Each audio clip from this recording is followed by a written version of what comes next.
Welcome to Mysteries and Crime. I'm your host, Melissa Thompson. On September 30th, 2021, the body of an adolescent was found near the hometown of Xavier Harrelson in Montezuma, Iowa. Assistant Director Mitch Morvat of the Iowa Division of Criminal Investigation said the clothing on the body was consistent with what Xavier Harrelson was last seen wearing, which was a red t-shirt, blue pajama pants, and black high-top sneakers. Confirming the identity of the body could take 8 weeks or more, according to Morvat. He said, quote, "We still don't know much. We can make assumptions, but that's always dangerous," end quote. A farmer who was tending to his bean crop near 110th Street and Ewart Road, about 4 miles from Xavier's home, found the remains in a nearby field, authorities said. He was so close to his home, you guys. Xavier was last seen the morning of May 27th of 2021, just days before his 11th birthday, when he allegedly left his home in Montezuma to go on a bike ride, authorities said. His disappearance had police and volunteers searching through cornfields, lakes, ravines, and wilderness in Poweshiek County.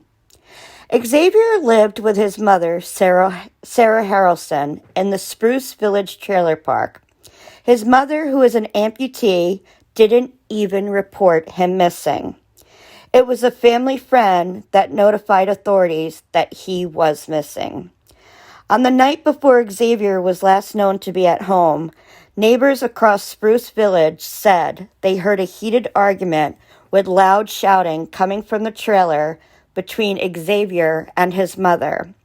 Xavier was known to be Sarah's legs. He helped her constantly, and he was quoted as saying to his mom that he loved her Google because he had learned that word in school, and Google was a number that went on infinitely. According to several witnesses, verbal fights were not unusual in the home. Residents wondered whether the argument they heard on May 26th had any role in Xavier's disappearance. Kevin Kauser and his family are Xavier's next-door neighbors, and Kauser's daughter played and rode bikes with Xavier every day. Kevin stated, quote, "There was a huge fight about 8 p.m. between Xavier and his mom, and they were shouting back and forth. Couldn't really tell what it was about, but it was really heated, and it went on about 20 minutes, end quote. By the morning of May 27th, no one from the trailer park reported seeing Xavier. Officially, law enforcement says the boy was in fact seen May 27th, although no details have been provided about who saw him. Samantha Ricks, who reported Xavier missing, stated, quote, "The other thing I can't really wrap my head around is why isn't anybody in the family gone on TV? And so that's why I'm Xavier's voice. And that's how I feel. And that's why I keep doing this, is because somebody has to speak for him," end quote.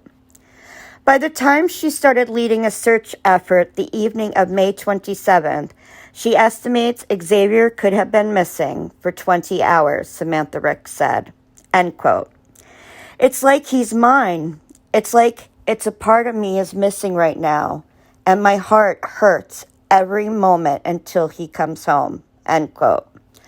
Almost 3 months after Xavier went missing, his mother finally spoke out to the Des Moines Register, saying it had been excruciating and that she had no idea what had happened to him. Sarah stated, quote, "The whole time you're still looking for his face, still watching.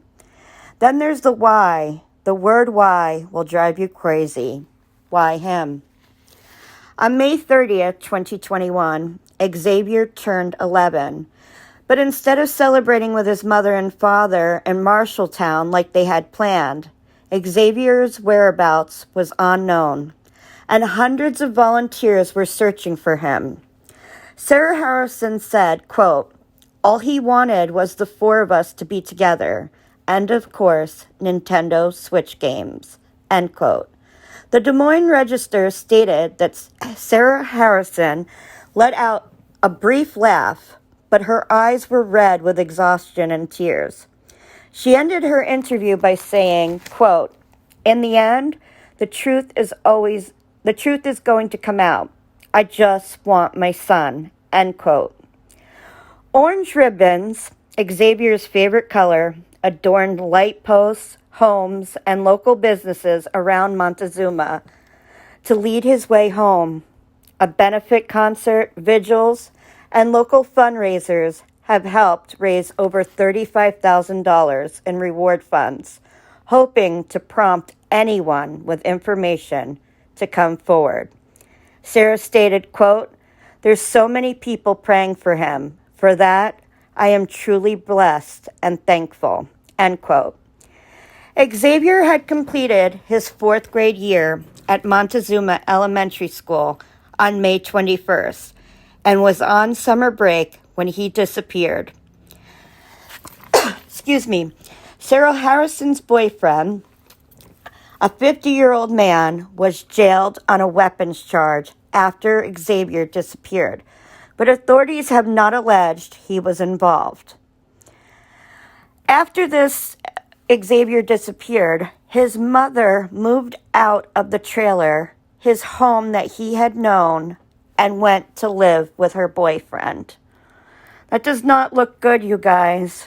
That is a part that frustrates me. And the fact that his mother didn't even give a darn to call authorities and say that her son was missing. And all this time, he was 4 miles from his home. How could she leave the home that he knew? How could she leave that love that he had for her, the Google love? How could she do that? State aid. After the farmer found the remains of those believed to be Xavier, he called the Poweshiek County Sheriff's Office, who responded to the scene. State agents, Iowa's medical examiner, and the state anthropologist also responded and confirmed they were human remains. Criminal Investigation Assistant Director Mitch Morbat told KCCI-TV, quote, "It appears to be that of an adolescent, and at this time, the clothing that we see on scene, even though it's obviously soiled and stuff, is consistent with what we know Xavier to last be wearing," end quote. He said authorities were not ready to identify the body as belonging to Xavier, adding that the state medical examiner and anthropologists have, quote, "a lot of work left ahead of them in the days and weeks even to come," end quote. Authorities said that they have not relayed the news to Xavier's mother. Now, we are waiting for an autopsy to begin to learn the manner of death and cause of death. But at the time that he went missing, it has been rumored that the farmland that he was found in had been recently planted with corn. So at the time he went missing, it was about knee high on an adult body. So in Iowa, think about when Molly Tibbetts was missing. It was very, very hard to look through those fields and to find a person when you are knee-deep high in cornfields.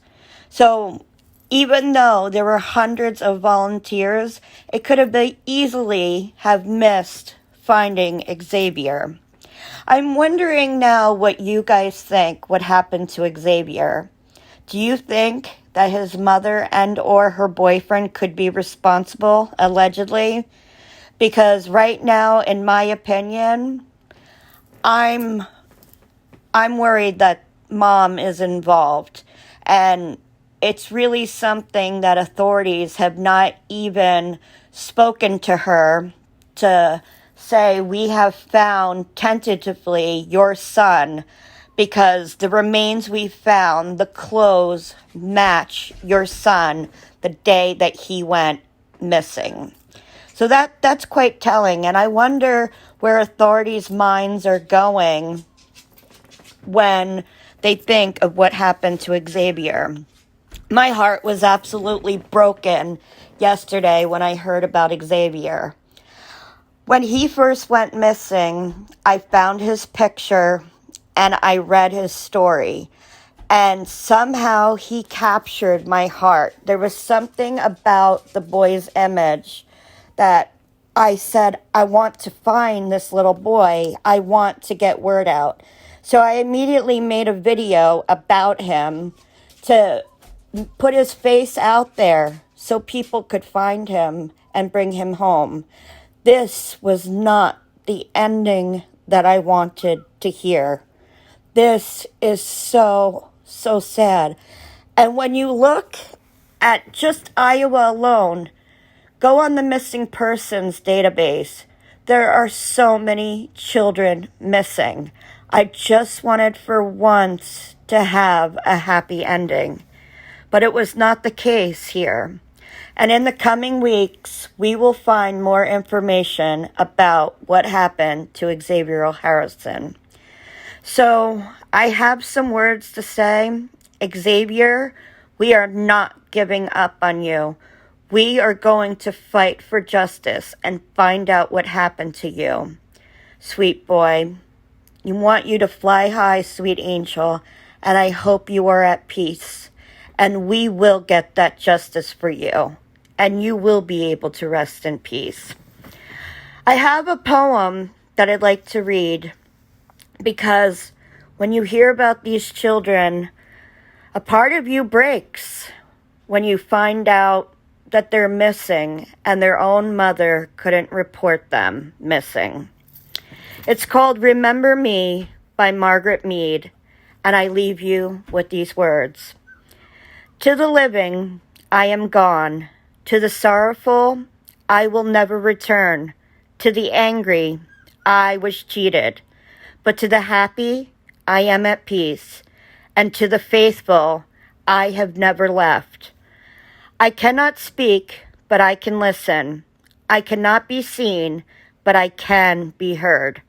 So as you stand upon a shore, gazing at a beautiful sea, as you look upon a flower and admire its simplicity, remember me.